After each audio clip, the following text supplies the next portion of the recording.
नबी पाक सल्लल्लाहु अलैहि वसल्लम ने इरशाद फरमाया, ला तज़ूलु क़दमा इब्न आदम यौमल क़ियामह मिन इंद रब्बिह। जिस तरह एक बंदे को पकड़ के खड़ा किया था ना, हाँ जी सब गल दस, तो ला तज़ूलु कदमा का मतलब होता है यानी अपने कदम उठो, कदम अपने नहीं चाह सकेगा, तगड़िया करके देखो सवाल होंगे। हत्ता युसअला अन खम्सिन, 5 चीज़ों के बारे में सवाल होगा। वो कौन से हैं, आज की इस मजलिस में हम इंशाल्लाह डिस्कस करेंगे और अल्लाह से दुआ करेंगे अल्लाह हमें उन सवालों के सही सही जवाब देने की तौफीक अता फरमा। सही सही जवाब तभी देंगे, सही कुछ किया होगा तो। सुने सवाल क्या होगा। पहला सवाल होगा अन उम्रिही फी मा अफना, कि ए बंदे तूने उम्र किन कामों में गुजारी।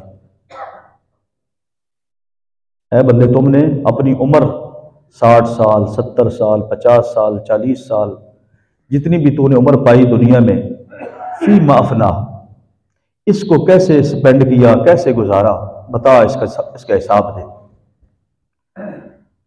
अब अगर अच्छे कामों में गुजारी तो बताएगा मेरे मालिक मैंने नमाज पढ़ते हुए उम्र गुजारी, नेकी के खैर के काम करते हुए जिंदगी गुजारी, हिसाब देगा।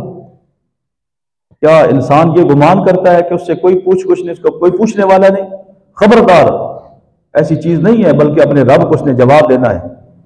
दुनिया में अगर आप ये समझते हैं ना कि मैं बहुत बड़ी शख्सियत हूं, मुझसे कोई पूछा नहीं, मेरे से कोई पूछ नहीं सकता, तो दुनिया का मामला अलग है। लेकिन एक दिन अपने रब के सामने जरूर जवाब देना कि ये उम्र किन कामों में गुजारी है। दूसरा सवाल होगा वह अन शबाबिही फी मा अबला, जवानी किन कामों में गुजारी है, अपनी जवानी किन कामों में गुजारी है। अब अगर तो जवानी अल्लाह की इबादत में गुजरी है तो माशाअल्लाह, लेकिन अगर जवानी लड़कियां देखने में, गलत कामों में, बदनिगाही में, मस्तियां करने में गुजारी तो फिर जवाब देना फिर वहां पे। आज तो कहते हैं ना मेरे को कोई पूछ नहीं सकता, मैं चौधरी तो पुत्रा, मेरी किसी की मजाल है मेरे को पूछना, मेरे को कोई सवाल। ठीक है लोगों की मजाल नहीं है, लेकिन तेरे रब की मजाल है, वो तो उसे पूछेगा खड़ा करके, बता जवानी किन कामों में गुजारी, किन हराम जिंदगियों में गुजारी है या नेकियों में गुजारी है। याद रखो ऐसा नौजवान जिसकी जवानी अल्लाह की इबादत में गुजरती है, वशाबुन नशअ फी इबादत रब्बिह, ऐसे नौजवान को तो अर्श इलाही का साया नसीब होगा। लेकिन अगर जवानी गलत कामों में गुजारी हुई तो फिर उसका बड़ा कड़ा जवाब देना पड़ेगा। आज वक्त है अपनी जवानी को जवानों अच्छे तरीके से गुजार लो, वरना आपकी जवानी पे सवाल उठाया जाएगा। वान शबाबिही फी मा बला, बता ये जवानी तूने कैसे सरफ की, किन कामों में गुजारी, कहीं जाया तो नहीं कर दी। मेरे नबी के प्यारे गुलाम अपनी जवानी के इन अयाम को ना सही करके गुजारना। यहां पर महबूब करीम सल्लल्लाहु अलैहि वसल्लम ने फरमाया मान उम्र ही, उसकी उम्र के बारे में पूछा जाएगा। अब जवानी भी उम्र में आ जाती है ऑटोमेटिकली, तो जवानी का अलग जिक्र क्यों किया गया।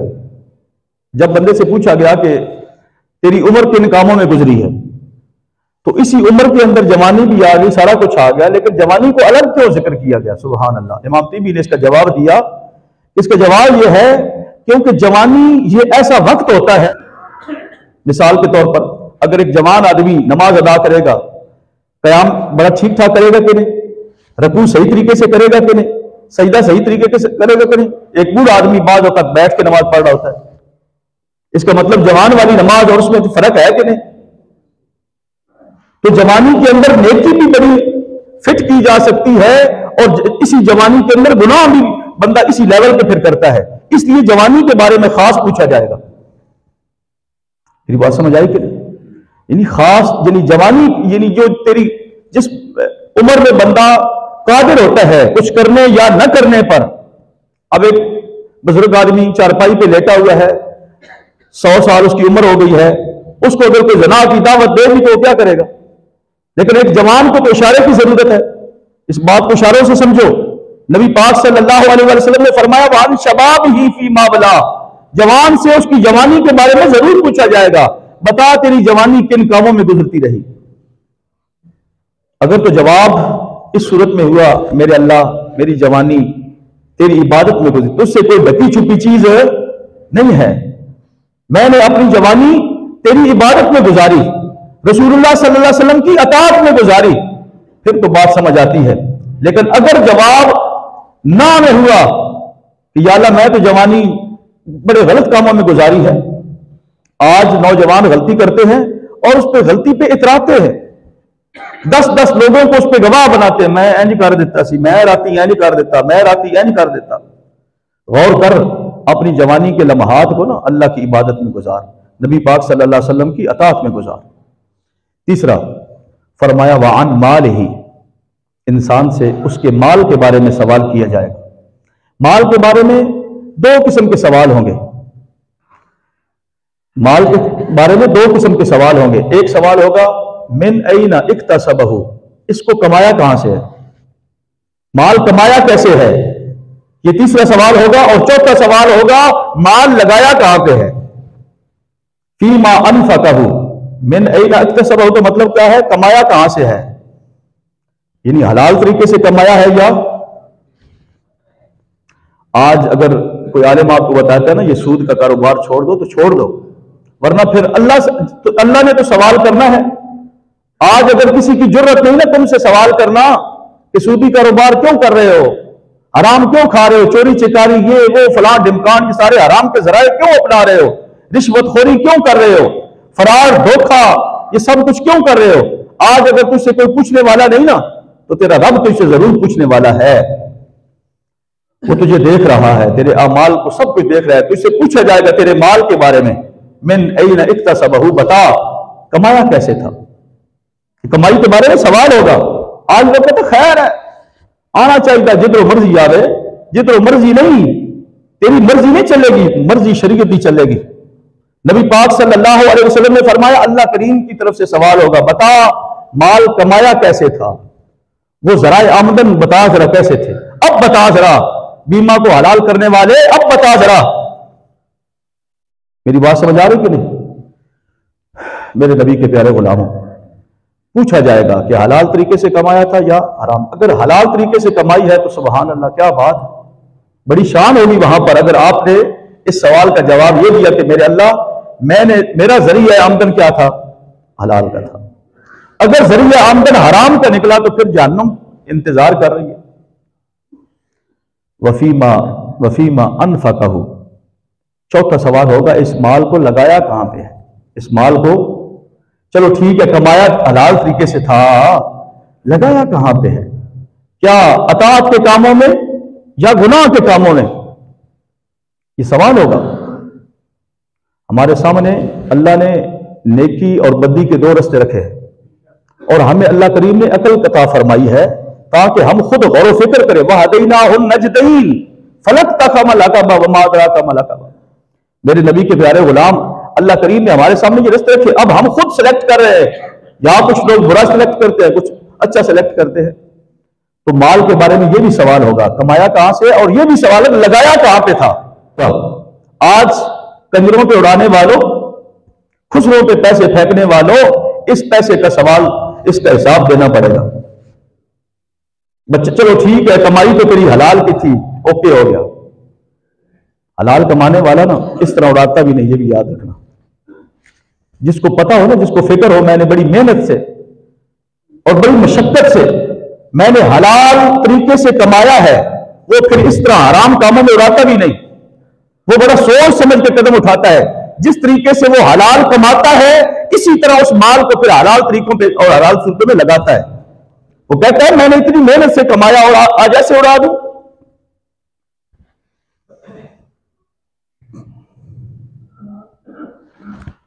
कुछ लोग ना एक दूसरे को अरफे मार रहे होते हैं, यार तू भी सुट वेला। वो शादी पे बेचारे फंस जाते हैं। कुछ शरीफ आदमी फंस गया, उन कहने तू भी इस गवैये पे सोता, अब तू भी इस पे फेंक, इस खुसरे पे तू भी सोता। अब उसको अपनी फिक्र होती है कि मैंने इस पैसे का हिसाब देना है कि लगाया कहां पे था। अगर वो पैसा आप किसी गरीब को दे देते जितना आपने उस कंजर पे फेंका है या उन कंजरियों पे फेंका है, वो पैसा अगर किसी गरीब आदमी को दे देते तो गुर्बत का खात्मा हो सकता है कि कोई ना।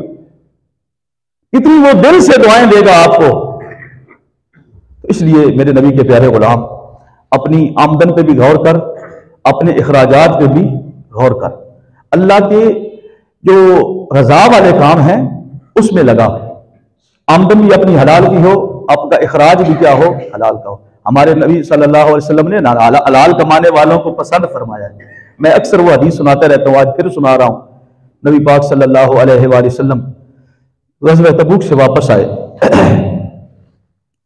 ग़ज़वा तबूक से वापस आप तशरीफ लाए तो सहाबा इकराम चूंकि काफी अरसा वहां पे रहे, तो मदीना शरीफ में नबी पाक सल्लल्लाहु अलैहि वसल्लम से सारे दोस्त साहबा मुलाकात कर रहे हैं। एक सहाबी हजरत साद, इनका नाम है, अंसारी साहबा में से, तो इन्होंने नबी पाक सल्लल्लाहु अलैहि वसल्लम से जब मुसाफा किया, नबी पाक सल्लल्लाहु अलैहि वसल्लम ने इनका हाथ पकड़ लिया। इनका हाथ जरा सख्त था और वो छाले और चलियां यहां पे बनी हुई थी। मतलब मेहनत वाला सख्त काम करे तो इस तरह हो जाता है हाथों पे। अद्धा घंटा कई फड़ के बंदा मारे तो यकीन कर छाले पै जाते। तो नबी पाक सल्लल्लाहु अलैहि वसल्लम ने उनके हाथ को पकड़ लिया। आपने फरमाया, साद क्या करते हो, कौन सा ऐसा सख्त काम है कि हाथ तेरे छाले पड़े हुए। अर्ज करते, या रसूल अल्लाह, हलाल तो कमाता ही हूं और जरा मेहनत वाला काम है, मशक्कत वाला काम है, तो करता हूं ताकि अपने बीवी बच्चों के लिए, अपने लिए हलाल कमाऊं। सुभान अल्लाह। नबी पाक सल्लल्लाहु अलैहि वसल्लम ने हदीस के लफ्ज़ है, फ़क़ब्बल रसूलुल्लाह सल्लल्लाहु अलैहि वसल्लम यदहू, महबूब करीम सल्लल्लाहु अलैहि वसल्लम ने हज़रत साद के हाथों को पकड़ के चूम लिया।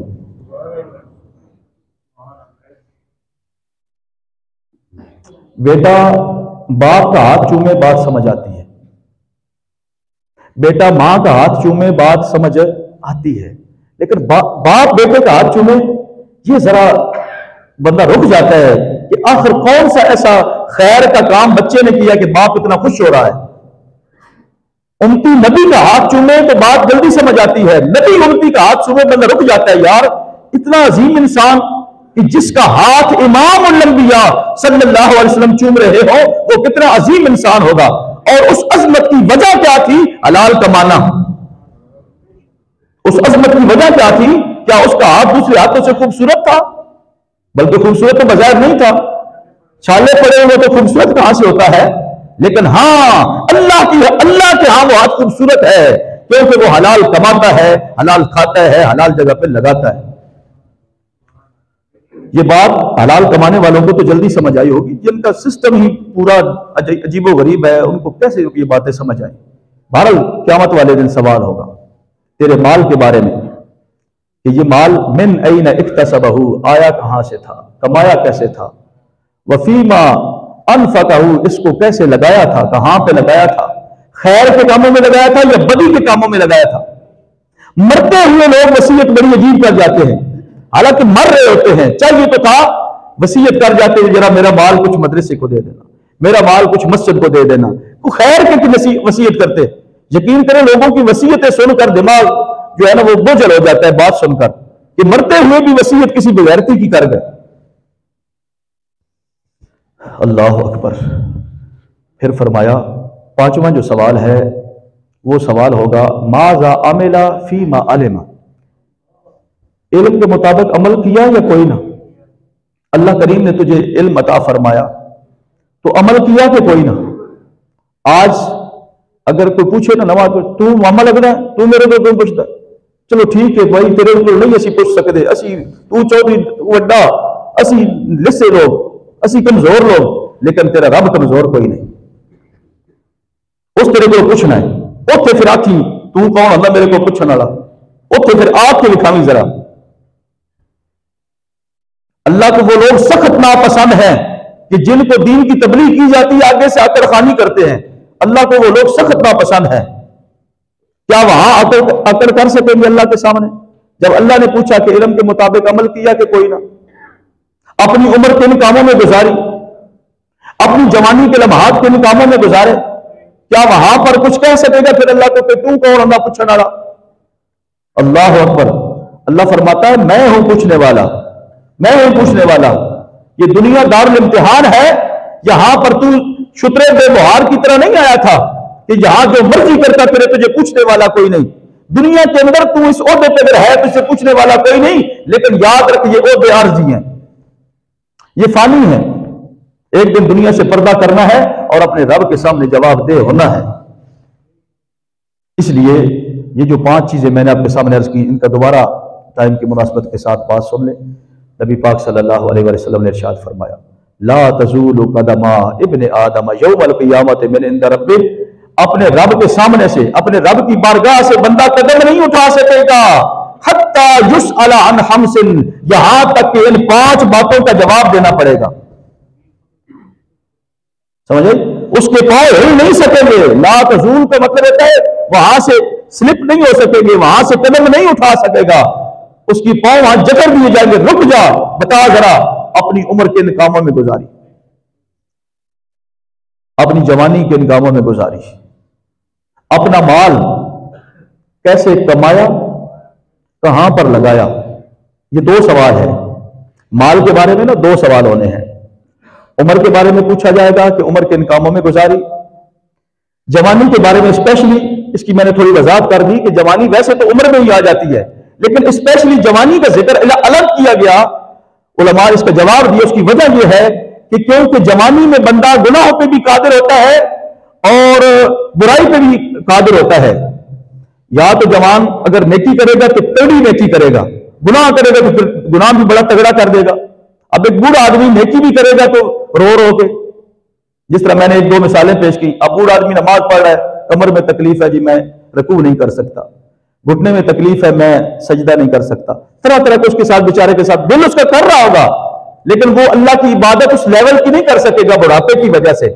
लेकिन एक जवान आदमी अल्लाह की जब इबादत करता है ना, अल्लाह करीम उस पर बड़ा खुश होता है, क्योंकि जवानी में गुनाह करना आसान होता है।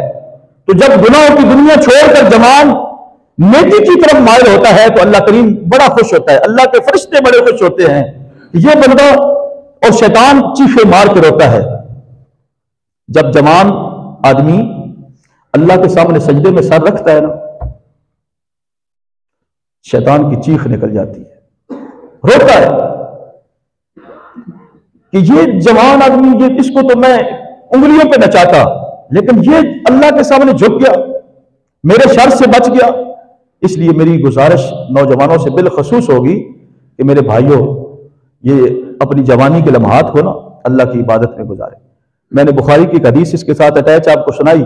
नबी पाक सल्लल्लाहु अलैहि वसल्लम ने जो फरमाया ना कि 7 खुशनसीब लोग हैं जिनको अर्श इलाही का साया नसीब होगा, उनमें एक शख्स का जिक्र आता है, वशाबुन नशअ फी इबादत रब्बिह, ऐसा नौजवान जिसकी जवानी अल्लाह की इबादत में गुजर रही है, 5 वक्त की नमाज अदा करता है, नमाज जुम्मा अदा करता है, ईद आती है तो ईद अदा करता है, इसी तरह जनाजे में शिरकत करता है, खैर के कामों में बढ़ चढ़ के हिस्सा लेता है।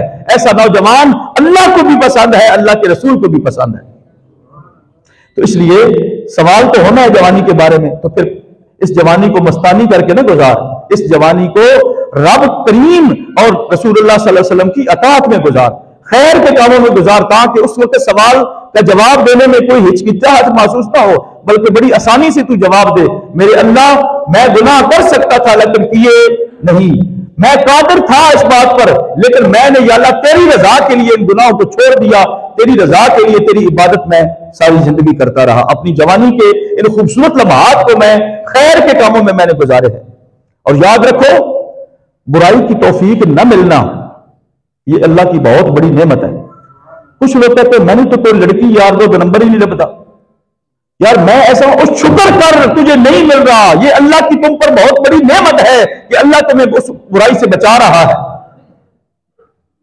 अगर जवान की जवानी गलत कामों में गुजर रही है तो जवाब देना पड़ेगा क़यामत वाले दिन। और इसी तरह माल के बारे में जिस तरह मैंने अर्ज कर दिया कि कहां से कमाया और कहां पर लगाया। और 5वां सवाल होगा कि इल्म के मुताबिक अमल किया कि कोई ना, तो अमल भी लाजिम है और इल्म भी क्या है, जरूरी।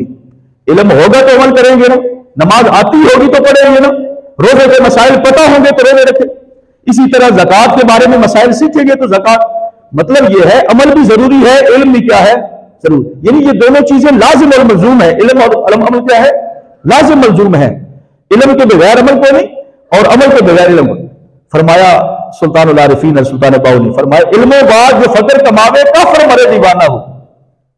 कुछ लोग ना इल्म का इनकार करते, इल्म बस करी हो यार, शेर बनाए लोगों ने, इल्म बस करी हो यार, इल्म को छोड़ो, नफी इल्म की नहीं नहीं, इल्म की नफी क्यों करें भाई। नबी पाक सल्लल्लाहु अलैहि वसल्लम की हदीस है, लंबी हदीस, उसका आखिरी जुमला यह है, इन्नमा बुइस्तु मुअल्लिमन, मैं तो उस्ताद बनाकर भेजा गया हूं, मैं तो इल्म सिखाने वाला बनाकर भेजा गया हूं। टाइम हो चुका। गुजारिश यह है कि अल्लाह करीम ने ये 5 सवाल आपसे करने हैं, हर बंदे से होने हैं। वो कदम नहीं लगे चक सकेगा, वो देखो सवाल होने के 10 जवानी ये उम्र कितने गुजारी आ, 10 जवानी दे लम्हात किवें गुजारे ने, 10 तेरा माल किधरों आया ते किथे तू लाया, ये सारे सवाल हो समझे। और इसी तरह अपने इल्म के मुताबिक अमल किया या नहीं। अपने रब से दुआ करता हूं अल्लाह करीम हम सबको सही सही अमल करने की तौफीक अता फरमाए और इन 5 सवालों के सही सही तैयारी हमें करने की तौफीक अता फरमाए। वमा अलैना इल्लल बलागुल मुबीन।